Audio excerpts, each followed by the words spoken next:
Hi, fans. Rise of the Java Zombie fans. How you doing, Maddie? I'm doing pretty good, Mike. How you doing? I'm doing pretty good, man. You know, we got some we questions. We got that first movie out. Woo! Yeah, episode 1. Yeah. Episode 1. Political, even, and everything. We got some questions from the fans, and that's why we're here. Made the table look cool with some products and just frosty, some of this cool stuff cold that brew. Coffee shops do. So anyway, this is Matty Greenman.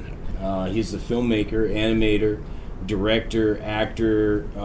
He's just all that, and he's all around crazy man. all around crazy man. Film man.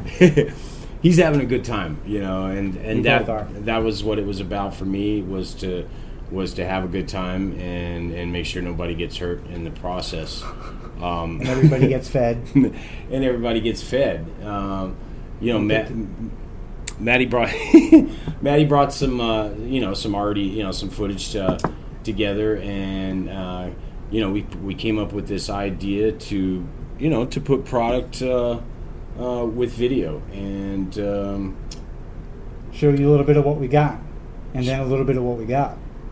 Yeah, a little bit of what we got. So the first question that the fans came up with was, what is Rise of the Java Zombie about? I think what it really is about people being oppressed, maybe misunderstood, and attacked by the establishment because they're misunderstood, and those same people rising up in the face of that oppression. It's a play on what we see as an attack on the First Amendment, and the First Amendment being our right to assemble and freedom of speech. And we see this kind of systematically happen across the country, where people were kicked out of parks by force, and protests around the country continuing to be shut down and attacked with force. And certain parts of the country worse than others. Some states are more policed, more police style states than others. So it's we're just kind of attacking the establishment and having a good time doing it. Well, they attacked first. That's the thing. They definitely threw the first punch, and so this really is our video punch back. And coffee shops have kind of always been a place for congregation. Definitely a place where people are speaking their mind about the government. It's even said that the French Revolution was organized in a coffee shop. What we do, imagine if the government came in and tried to regulate coffee and tried to regulate the congregation that's going on in a coffee shop. That would be pretty dramatic. I mean, there's no question. But the dramatization that we're showing here is really not far fetched from what is really going on. And just how far our rights have been stepped on in this country.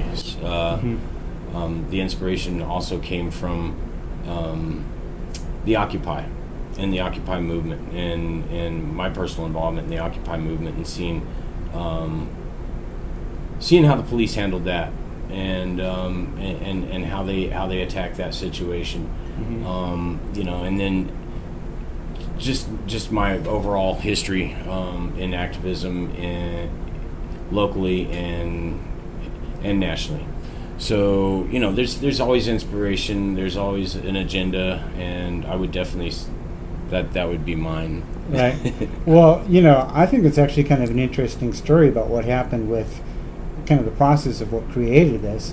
Because you and I came together having actually done film work before here at this place for a number of years, and you approached me. You said that you wanted to get some movie product out associated with fans of film, I thought it was a great idea because, of course, this is Fans of Film Cinema Cafe. And I knew that if we did something for you, it would probably be political. It would probably have zombies. And like we were talking, like the original things, we were even kind of thinking it was almost going to be comedy. Like we were thinking, remember, it was like, what are the gags that we could do on coffee? Like, is it this guy that's really jacked up or something like that? And then we did a process because I went down one trail and I actually produced a whole run of movies that I showed you, and you had actually said, hang on, Matt, that's not the direction. Yeah. And we changed direction. That's why there was that sort of 3-month lag in our process, because you were like, we wanted it to be more current events, more impactful, less campy, less kind of cheesy and stuff.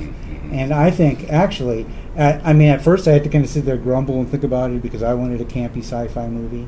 But then afterwards I was like, yeah, let's roll with that, because what is that going to produce? And then what did we produce? I mean, everything got a little darker, everything got a lot more kind of scary. Yeah. But then I think it, like in terms of the subject matter, the more it wove itself with the Occupy movement, and specifically with the police killings. I mean, because that's what, the Occupy stuff is definitely very related, but really what our show is about is way over the top police killing. Police Police brutality, suppression. We come into a definitely place see that where here. people are enjoying a beverage, which admittedly is a drug, but come on, it's coffee and everybody drinks it. And there's good conversation going all around, people are talking, but somebody just has just a little bit too much. And it's this wingnut that came out of the alley, and he doesn't even know what the heck he's doing. He trips the meter, and instantly they call out robotic police and lay waste to the whole place. It's over the top.